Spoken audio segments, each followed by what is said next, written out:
Coming.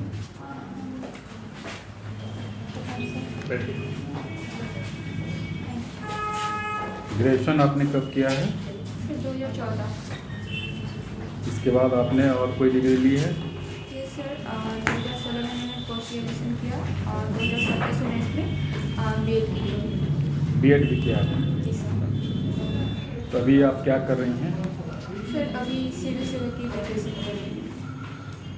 Optional paper? LSW। History जो है science है या आर्ट है, इसको आप किस में डिफाइन करें?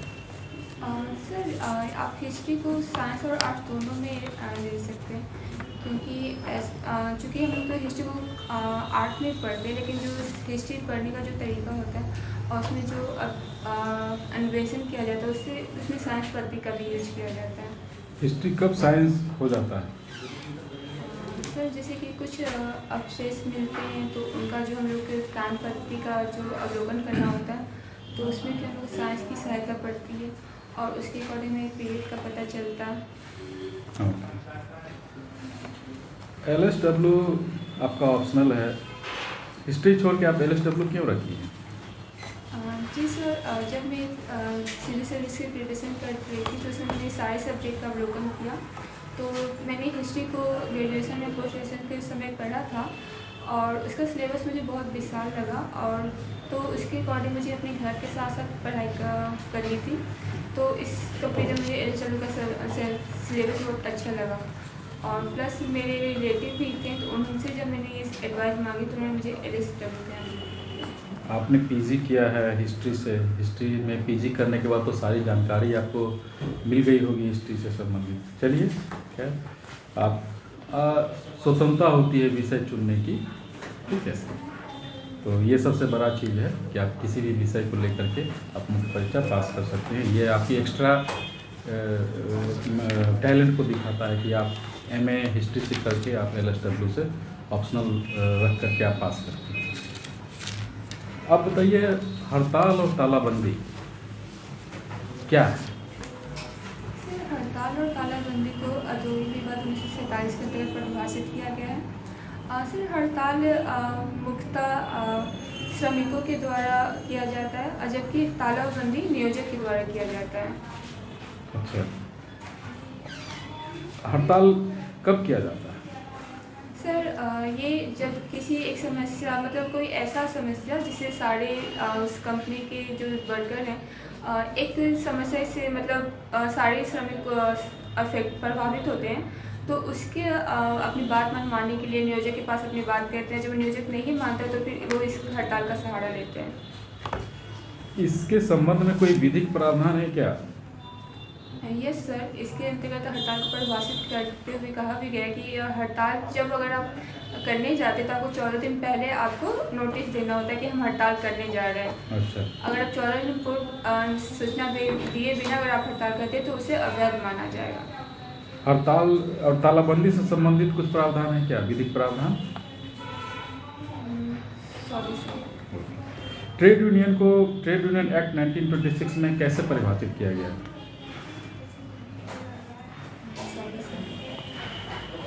आप बताइए कि भारत में जो है बच्चों के लिए बहुत सारे कल्याणकारी कार्यक्रम किए जा रहे हैं और बाल श्रम प्रतिषेध अधिनियम 1986 में को विस्तारित करते हुए यह व्यवस्था दी गई है कि ढाबे, होटलों, चाय दुकान, घरेलू श्रमिक के रूप में उनका इस्तेमाल नहीं होगा, लेकिन आज भी जो है बच्चों का इस तरह से इस्तेमाल हो रहा है। क्या कारण है?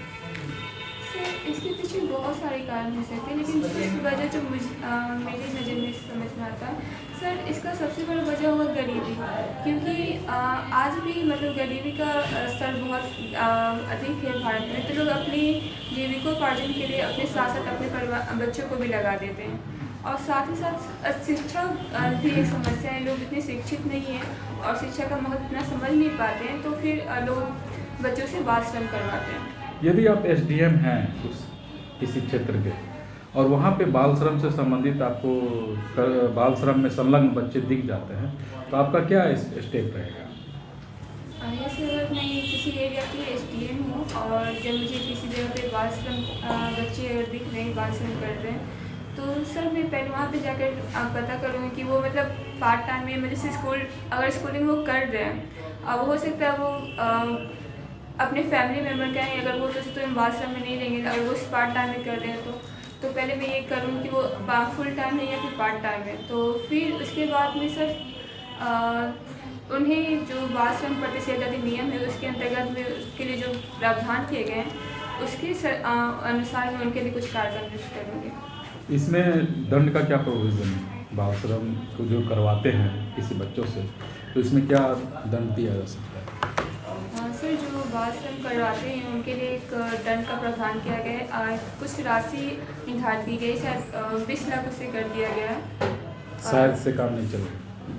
एक you sure? Sorry sir, confirm. एक चीज़ बताइए, प्राय लोग बोलते हैं कि पब्लिक सेक्टर और प्राइवेट सेक्टर, बोलते हैं कि पब्लिक सेक्टर जो सरकारी क्षेत्र होते हैं वो वेलफेयर पे काम करते हैं, प्राइवेट सेक्टर जो होते हैं उनका प्रॉफिट मोटिव होता है। क्या आप सहमत हैं इस बात से? सर इसमें थोड़ी सी सच्चाई है, क्योंकि पब्लिक सेक्टर तभी आगे बढ़ सकती है जब उनको प्रॉफिट होगा, क्योंकि वो कम्प्लीटली लोगों के कल्याण नहीं करते। हाँ सर, वो जो प्राइवेट सेक्टर है वो लोगों के कल्याण करते हुए भी प्रॉफिट कमाती हैं। तो ये नहीं, आप जैसे टाटा को ले लीजिए, टाटा की जितने भी एजेंसीज हैं उसमें आम जनता को काम तो मिल ही रहा है, रोजगार मिल रहा है, रोजगार का प्रशिक्षण मिल रहा है, तो क्या इस तरह से वो जनता का कल्याण नहीं कर रहे हैं? करते समय वही कह रही हूँ कि जो प्राइवेट सेक्टर भी है वो, मेरा ये कहना है कि जब टाटा अपने वर्कर को रखता है तो वो अपने श्रमिक के रूप में उसे रोजगार देता है, सैलरी देता है, तो श्रमिक कल्याण और समाज कल्याण क्या दोनों एक दूसरे से जुड़ा हुआ है? Yes sir. ठीक है। आपने एक हॉबी लिखा है, स्पेंडिंग टाइम विद चिल्ड्रन। किस प्रकार आप बच्चों के साथ समय बिताते हैं?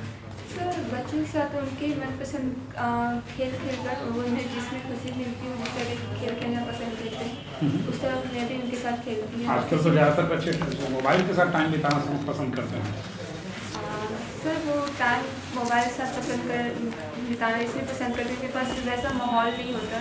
आजकल की फैमिली चूँकि ज्वाइंट फैमिली नहीं है, लोग पास इतना टाइम भी अपने बच्चों को टाइम दे पाते हैं।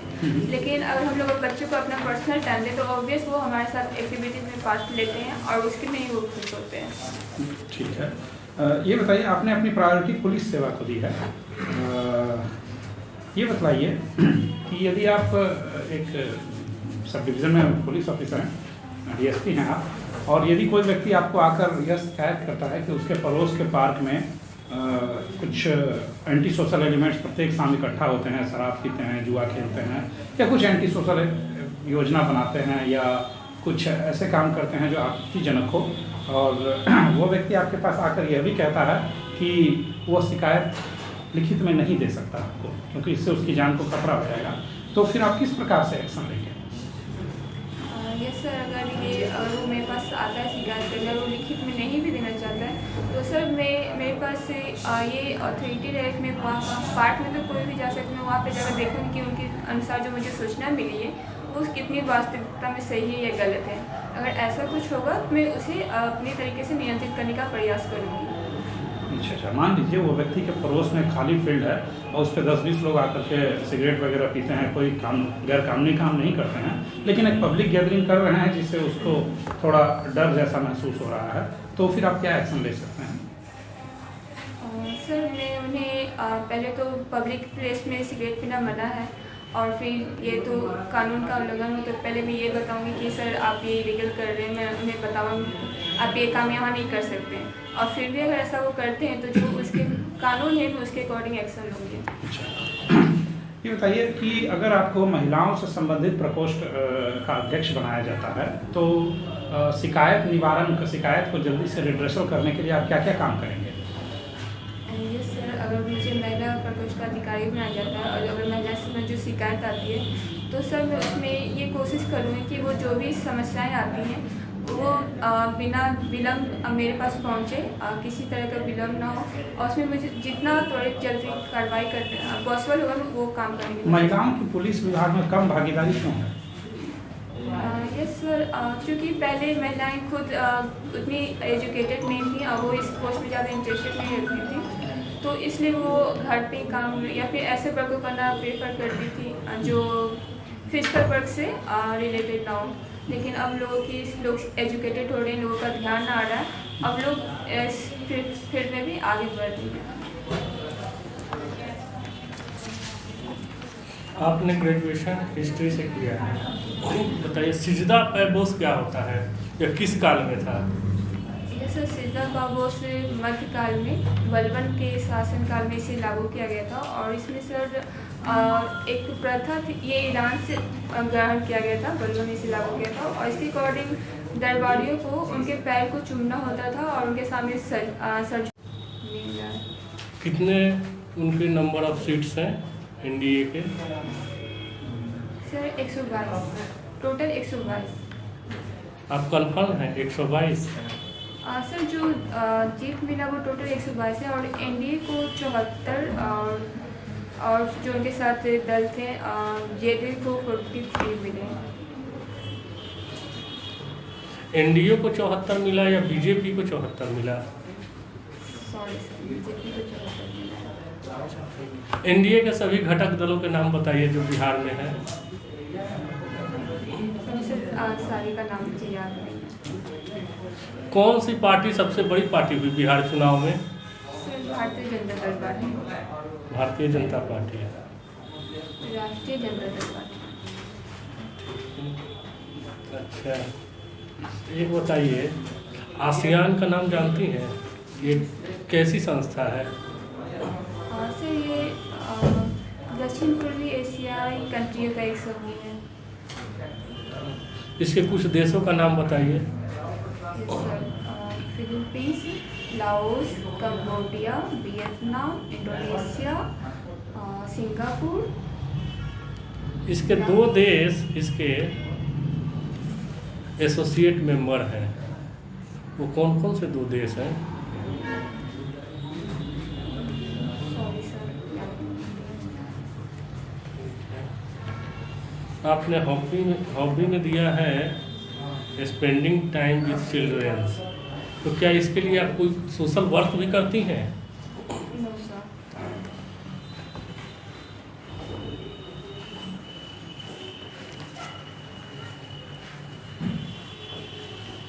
बांग्लादेश और भारत के बीच में कोई समस्या बताइए जो वर्तमान समय में चर्चा में रहा हो। यस सर, भारत और बांग्लादेश के बीच में जो सबसे बड़ी समस्या है वो है प्रवासियों को लेकर के।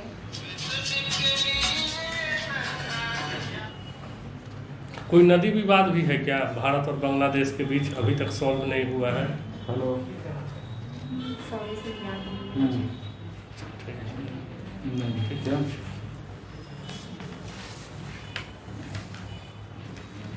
ठीक है। साक्षी कुमारी। साक्षी अपने नाम के बारे में कुछ बताइए। जैसे साक्षी नाम का अर्थ होता है प्रत्यक्षदर्शी, किसी घटना का मतलब जो स्वच्छ मतलब सामने से देखा हो, गवाह। आप अपने जीवन में कुछ ऐसी घटना को देखा है आपने जिसकी आप साक्षी आप कह सकते हैं कि मैंने इस मोमेंट को देखा, कि ऐसा मोमेंट था, ऐसा कुछ मोमेंट? नो सर, तो ऐसा कुछ नहीं देखा ऐसा आपने कुछ खास अभी जो थोड़ा लर्न करने वाला हो, किसी को कुछ बताने लायक हो उसमें? सर मुझे एक एक्सीडेंट याद आता है। मैं हाजीपुर जा रही थी तो वहाँ पे एक ऑटो से इतना वो जल्दी वो ऑटो चला रहा था कि एक वृद्ध व्यक्ति उस ऑटो से उतरने के चक्कर वो उतरे ही थे, वो अपना ऑटो इतना फास्ट में ले कि वो गिर गया और उनको हाथ पैर छिला गया था, लेकिन ऑटो वाले ने अपनी गाड़ी रोकी नहीं थी। उस टाइम मुझे लगा कि ये थोड़ा सा एक ह्यूमन की नाते ये बहुत गलत था और ये कि यातायात के रूल के अकॉर्डिंग भी गलत है कि आप किसी के लिए हो तो मतलब इसमें उस व्यक्ति की जान जा सकती थी। तो ये घटना मुझे अभी तक याद है थोड़ा।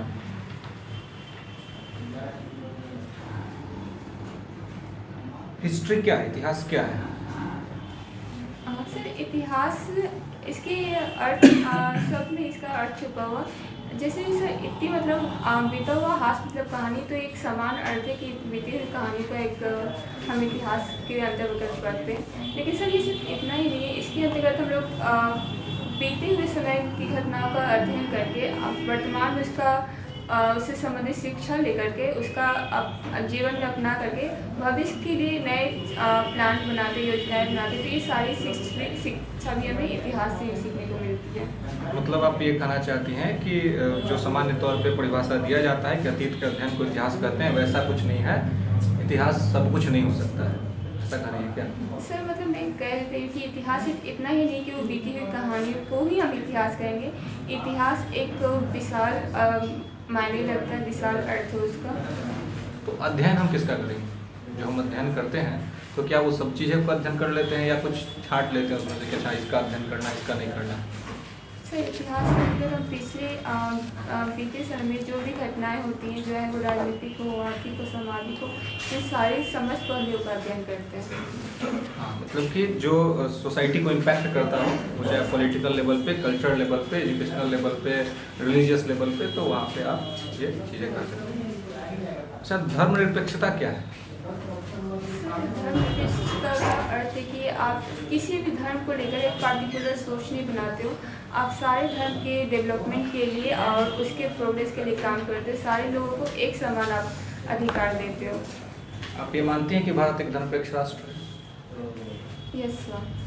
तो फिर कहीं कहीं पे हम देखते हैं कि धर्म के आधार पे यूनिवर्सिटीज़ में ग्रांट्स मिल जाते हैं, स्कॉलरशिप मिल जाता है, सारी चीज़ें सुविधाएं मिल जाती हैं पार्टिकुलर रिलीजियस लोगों को। तो क्या वो कंट्राडिक्शन नहीं लगता है आपको कि एक तरफ आप कहते हैं कि हम नहीं हैं, हमारा स्टेट का कोई रिलीजन नहीं है, और एक तरफ आप एक रिलीजन विशेष लोगों को आप सुविधाएं दे रहे हैं, तो एक कंट्राडिक्शन नहीं है? सर हमारे संविधान में 25 से भाग 3 में 25 से 28 मौलिक अधिकार दिए गए हैं। उसमें ये प्रबंध किया गया है कि हम जो भी अगर अपने धर्म से संबंधित अगर इंस्टीट्यूट संस्थान चलाना चाहते हैं 25 से 28 में हमने भी 25 से 28 कहा, श्योर है हम? Yes sir. ठीक है। तो उसमें ये है कि आप अपने धर्म से संबंधित जो भी आप इंस्टीट्यूट धर्म आप चलाना चाहते हैं आप उसे चला सकते हैं, और सरकार उसमें अगर सहायता करती है तो एक ये प्रबंध है कि आप किसी पार्टिकुलर धर्म को आप उसमें प्रोत्साहन नहीं देंगे, उसके वो नहीं करेंगे। तो उसमें धर्मनिरपेक्ष सारे धर्म के लिए एक बराबर व्यवस्था की गई है। तो अगर आप किसी धर्म को अगर फंडिंग कर रहे हैं तो ये सर उसी संविधान के अनुसार ही है, क्योंकि आप सारे धर्म के लिए काम करो, किसी स्पेशल धर्म के लिए नहीं होता है। अगर जैसे हिंदू जैसे मंदिर है तो मंदिर के लिए भी सरकार फंडिंग करती है, मस्जिद है तो कोई उसकी उदाहरण बता दीजिए जो यहाँ पे सरकार फंडिंग कर रही है मंदिर बनाने के लिए, सरकार ने उसके लिए योजना चला रखी है। सर जैसे अगर अभी अयोध्या मंदिर चल रहा है तो सरकार बना रही है, तो उसी तरह श्योर है वो सरकार बना रही है, सरकार उसके लिए फंड कर रही है, बजट में उसका प्रावधान। सर बजट में इसका प्रावधान नहीं है। फिर हम कैसे कह सकते हैं कि सरकार उसको बना रही है? Sorry sir. कोई नहीं। आर्टिकल 1, 2, 3 क्या है? Sir article 1, 2, 3 130। ये अध्यादेश से संबंधित है। इसके तहत जब सत्र नहीं चलता सत्र चल नहीं रहा होता है और किसी जरूरी मुद्दे पर कानून बनाना होता है तो इस आर्टिकल के अनुसार लोग कोई जरूरी कानून बना सकते हैं।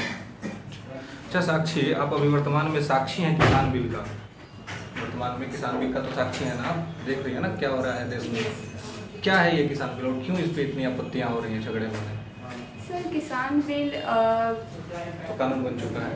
यस सर, ये कानून बन चुका है, 22 सितंबर को इसको लागू कर दिया गया और इसके तहत 3 कानून बनाए गए हैं जिसके अनुसार सरकार का कहना है कि 2022 तक इसको किसानों की आय दोगुनी की जाएगी। लेकिन सर इसमें किसानों को कुछ आपत्ति है, इसलिए वो प्रोटेस्ट कर रहे हैं। क्या आपत्तियाँ हैं?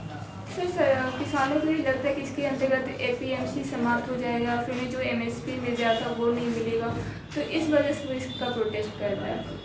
तो क्या लगता है कि ये उनका जो आधार है वो तथ्यों पे आधारित है या फिर शंकाओं और संदेहों पे का उपज है?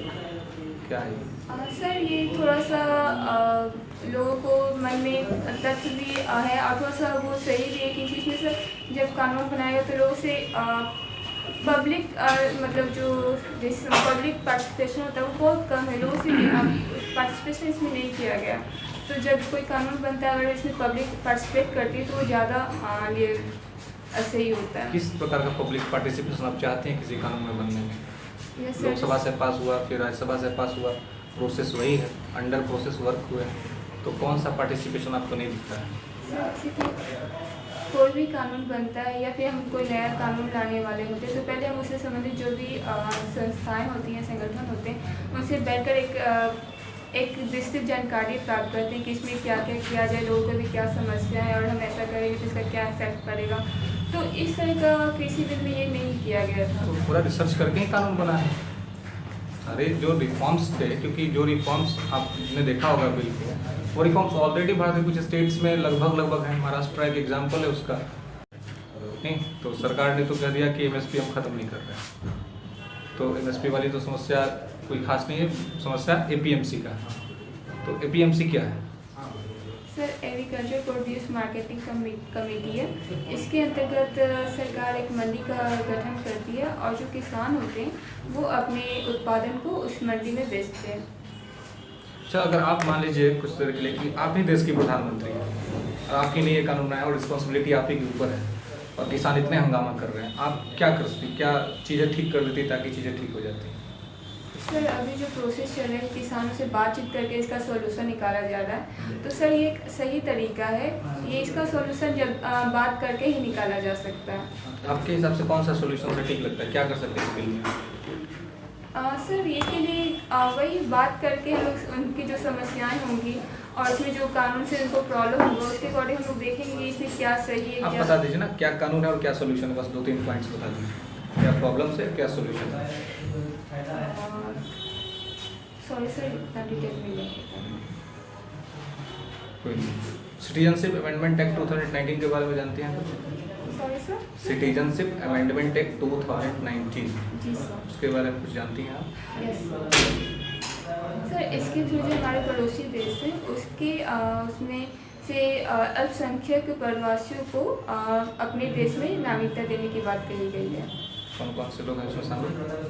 सर हिंदू, सिख, जैन, ईसाई, बौद्ध, पारसी। भारतीय संविधान में रक्षा का कौन सा भाग है? सॉरी सर अभी याद नहीं आ रहा। आर्टिकल्स याद है कुछ, कहाँ से कहाँ तक? नागरिकता से संबंधित अनुच्छेद संविधान में कहाँ से कहाँ तक है? यस सर 5 से 11 मौलिक अधिकार। अच्छा, कौन से ऐसे फंडामेंटल राइट्स हैं, आर्टिकल आप बता दीजिए, जो भारत में रहने वाले भारतीयों को तो मिले ही हैं, साथ साथ भारत में रहने वाले विदेशी नागरिकों को भी मिले हुए हैं? Sir article number 40,